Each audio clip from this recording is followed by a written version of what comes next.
Here's everything you need to know about the Stocks and Shares ISA here in the UK. I think this information is so important as you could end up saving thousands in tax.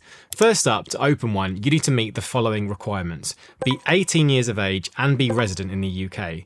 These rules are exactly the same for the rest of the accounts that make up the whole ISA family, like the Cash ISA, Lifetime ISA and Innovative Finance ISA, which makes this part nice and easy. One of the best things about the Stocks and Shares ISA is that you can invest in loads of different things and there's no restriction about when you can take money out like you might have with your pension. This makes it one of the most powerful and important tools to build wealth here in the UK. Now, there are junior Stocks and Shares ISA accounts available too, so if you have anyone in the family under the age of 18, you can open one for them from the moment they're born. And at the moment, the maximum you can put into their account is currently £9,000 per tax year. It's always worth mentioning in case you're wondering. Now, heading back to the Stocks and Shares ISA for adults, the maximum you can put into a Stocks and Shares ISA is £20,000 in this current tax year. That allowance is shared across all of the different ISA accounts. So just remember that you can't put in £20,000 into each type of ISA, otherwise that would go over your allowances. As an example, here's what you could do if you did have £20,000 to save and invest this tax year. You could put £4,000 into a cash ISA, £12,000 into a Stocks and Shares ISA, and then £4,000 into a Lifetime ISA. If you did that, you'd max out your £20,000 allowance and you wouldn't be able to add in any more money until a new tax year starts. Or you could just put £20,000 into a Stocks and Shares ISA and nothing else. Obviously, there's no rule that says you have to use all of the different types of ISA if you don't want to. Personally, I don't actually use a cash ISA at all and have never had a cash ISA. I much prefer to invest my money, which is why I use the Stocks and Shares ISA. Just to make things even clearer, lots of people always ask me if the £20,000 annual allowance is affected by money that they transfer from their old ISA, or even if any gains or interest count. Firstly, let's address transfers. If you're moving money from one type of ISA to another, say you want to move £5,000 from a cash ISA into a Stocks and Shares ISA on the same platform or even to a new one, that money does not count towards your £20,000 allowance. Now, the reason that it doesn't count is that this is not new money. It's money that's already inside of the ISA, and any money already inside an ISA doesn't get counted again. If it helps, think of it like this. Imagine that any ISA account is like a big vending machine where you put your money in. The moment you put money into the vending machine, that money is counted. So whether you want to choose a cash ISA or a Stocks and Shares ISA, that doesn't matter. All that matters is that this new money you've put in gets counted.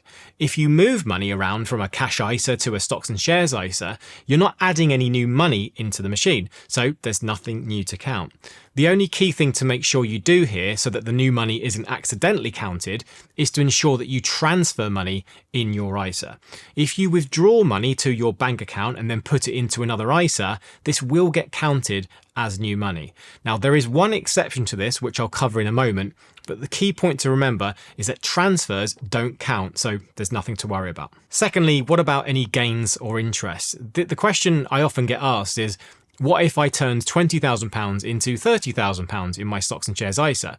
Is that £10,000 profit counted towards my allowance for this year or even the following year? The answer here is nice and simple again, and also works using the same vending machine example before.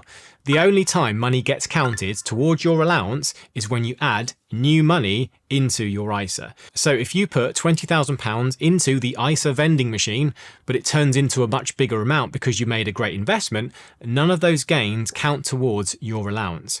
Also, more importantly, there is absolutely no tax to pay on any of those gains, whether they're from interest on cash, dividends, or capital gains. Once that money is inside the ISA machine, it's protected from tax, and this is why it's just such a powerful tool when it comes to saving and investing your money. As a quick fun fact, I saw this article recently which shows that the number of ISA millionaires in the UK is now larger than the amount of millionaire lottery winners. Now, I'll take a lottery win as much as anyone else, but the best thing about the ISA is that all of those gains and profits are completely tax-free, and you get the satisfaction that you made it yourself rather than relying on pure luck. Okay, you know how I said earlier that there was an exception to the rule about taking money outside of an ISA and putting it back into your bank account? Well, here's the only way that you can do this without messing up your current year's allowances. Basically, what you need to do is make sure that the ISA you use is a flexible one. Now, this is going to depend upon the provider you use, so you'll need to check with them if the ISA they offer is a flexible one. To help you with this part, I've actually put together a handy spreadsheet where I've compared lots of different providers, and one of the columns will let you know if the ISA they offer is flexible or not. If you want to get a copy of this and take a look, all you need to do is follow the link on screen or check the description in this video. You just need to pop your email in, nice and simple. On that sheet is also a place where I keep all the latest offers, so if you do want to open a new stocks and shares ISA, you can often get free shares or bonuses for signing up using my links at no extra cost to you. Anyway, if your ISA is a flexible one, you'll be able to take money out back to your bank account and then replace it without affecting your current year's allowances. So for example, if you take £1,000 out of a flexible ISA and then you want to put £1,000 back in a month later, you can do that and your allowance will not get affected. However, there are a couple of little key points that you do need to be aware of. Whether you need to put the money back into your current ISA provider or deposit into a different one depends which tax year you deposited that money. Here's a handy little table on screen now that you can reference. Basically, if you move money around from this tax year that you also have contributed to this tax year too, you're free to take it out and deposit into another provider. Just be aware that some providers might need you to contact them to let them know that the money you're putting in is from another provider. There's no magic system between different companies. The only central party that is counting the deposits is HMRC, as any ISAs you open can be tracked through your national insurance number. All ISA providers report back to HMRC about money contributed and accounts that you've opened. So it's always up to you to not go over the £20,000 annual allowance in a single tax year. If in doubt with this one, check with your current provider and your new provider to make sure you can do what you're wanting to do. This is much less of an issue if you're using the same provider to move between ISAs, like a transfer between a cash ISA and a stocks and shares ISA. Often something like that can be done with a couple of clicks inside an app. Okay, now that we've got that part out of the way, this is the fun part. Inside a stocks and shares ISA, you've got loads of options when it comes to choosing what to do. It's really important to remember that a stocks and shares ISA is very different from a cash ISA. In a cash ISA, you put money in and then you're done, nothing else to do. With the stocks and shares ISA, it's left up to you to decide what you want to actually invest in. Now, I know many people get put off by this part, and if it scares you, you can follow a handy beginner's guide to investing that I'll leave after this video.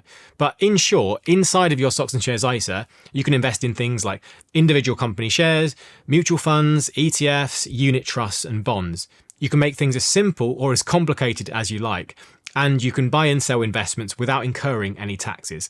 As always though, the types of investments that you can choose from and how much you might get charged in fees is all going to be down to the provider you choose. So as a reminder, make sure you do plenty of research to find an investing platform with low fees that also offers you the investments that you're interested in buying. You'll probably find the spreadsheet I've mentioned earlier quite useful for this and my latest stocks and shares ISA video.